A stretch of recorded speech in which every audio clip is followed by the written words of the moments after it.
I build plastic models as a hobby in Japan. This video was previously uploaded in Japanese. I have revised it and created an English version. I've added some new information that wasn't in the Japanese version. I will continue to provide the latest information from Japan, so please don't forget to subscribe to my channel. Tamiya's 148 aircraft series, number 13, is the Nakajima Ki-84 Hayate. Before building Tamiya's Hayate, I compared it with kits from other manufacturers. Please find the Hayate kit you want to build. First, let me explain the Hayate. The Type 4 fighter Hayate was a fighter aircraft of the Imperial Japanese Army during World War II. Developed by Nakajima Aircraft Company, its first flight was in 1943, and its allied codename was Frank. It was an excellent fighter, evaluated by the US military at the time as the best Japanese fighter. Now, let's review the kits from each manufacturer right away. We're reviewing 3 companies today, including Tamiya. The first is Tamiya, which we are looking at now. The second is MicroAce. The third is Hasegawa. Let's start with Tamiya. First, for the basic info on this kit, it was released in 1972, making it quite old. Despite being an old kit, it is still easily obtainable today. This package is number 13 in the Tamiya aircraft series, but variations exist. Besides number 13, there is aircraft series number 116, the IJA Type 4 Fighter Hayate and Kurogane 4x4 Scenic Set. However, the Hayate in number 13 and number 116 are identical, including the decals, but I rarely see number 116 for sale. Well, let's open it up. It's still in production, so the contents look clean.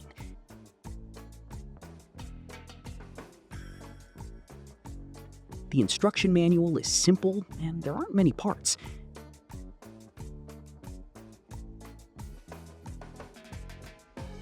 It seems the decals allow for 4 different variations. Naturally, the color callouts are for Tamiya colors.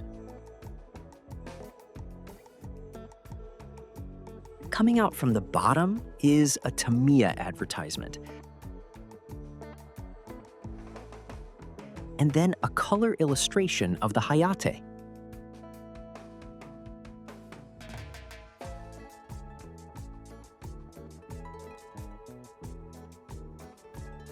The decals,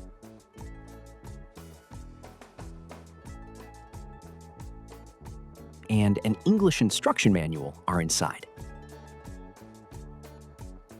Let's take them out of the plastic bags.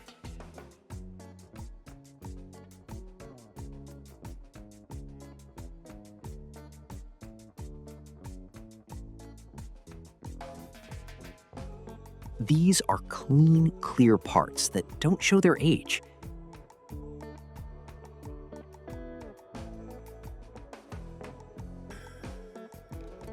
These also have very little flash. It's hard to believe it was released in 1972.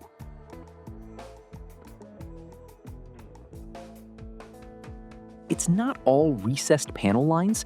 Some parts have raised molding.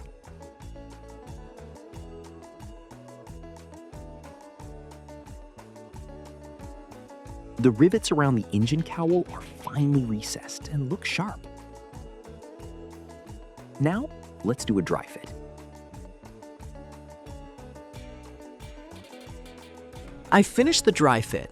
It went together without any particular issues. However, the mix of recessed and raised lines makes it tricky to handle the seam lines. Conversely, since they are mixed, it might be okay to just rescribe the areas around the seams.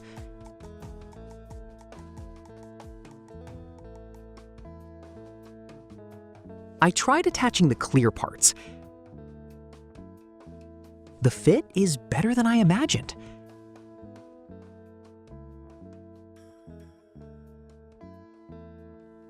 Next is MicroAce. The basic info. It was released in 1970, even older than Tamiya. Originally an Otaki kit, it was later taken over by Ari and then MicroAce. This is the Otaki box art. This is the Ari box art. MicroAce uses the illustration for number 7. The box art is the same. It's rarely seen now, but I don't think it's discontinued. They seem to produce it whenever they feel like it, so watch for your chance. Let's open it and take a look.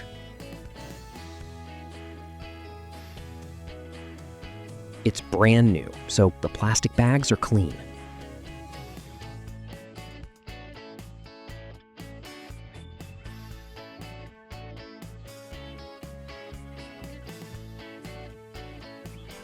The clear parts are inside the bag with the instruction manual. There is a large sink mark on the rear part of the canopy. I've seen this mentioned online too, so it's likely not just this specific unit. I'm worried about whether it can be fixed.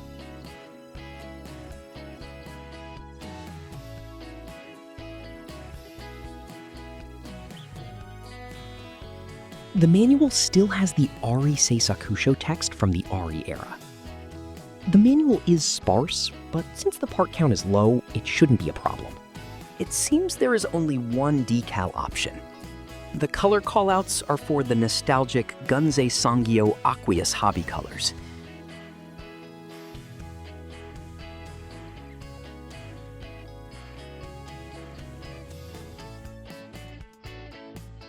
With only one set of markings, the decals are quite simple. The whole thing has recessed panel lines, but the number of rivets is staggering.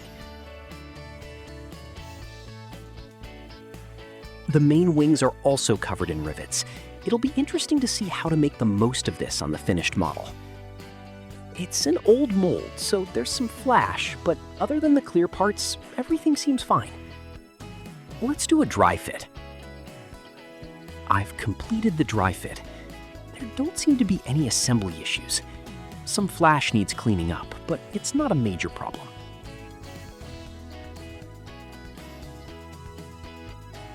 As expected, the fun of this kit is figuring out how to showcase the rivet details.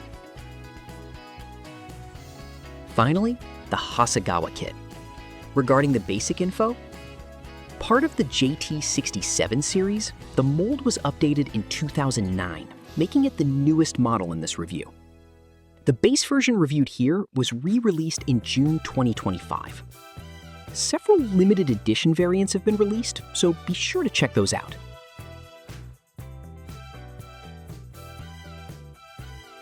Now, let's open it. The clear parts are larger than those of the other kits.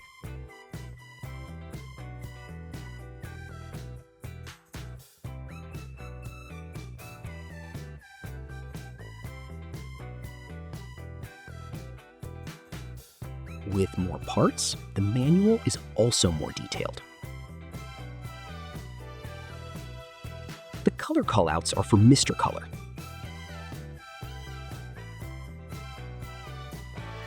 This kit allows for 2 versions, but if you want other markings, you should look for the limited editions. The part count is overwhelmingly higher compared to the other 2 manufacturers.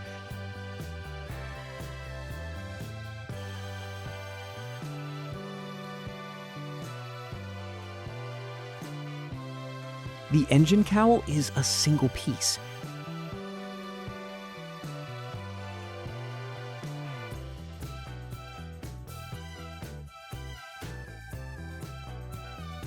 The interior of the fuselage is also finely detailed.